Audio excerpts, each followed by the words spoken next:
Hi, இன்னைக்கு என்ன healthy recipe பார்த்தீங்கன்னா காலிஃப்ளவர் பராத்தா எப்படி பண்ணுறதுன்னு பார்க்கலாமா.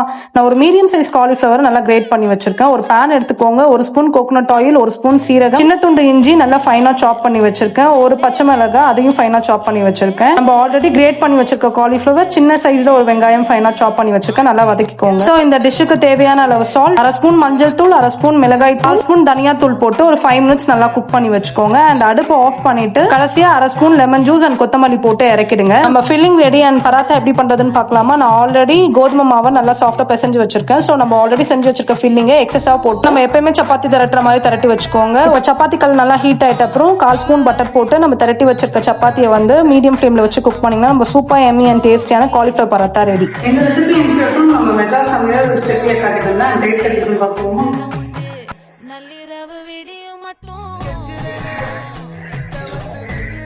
அவ்வளோ கடுபடாது.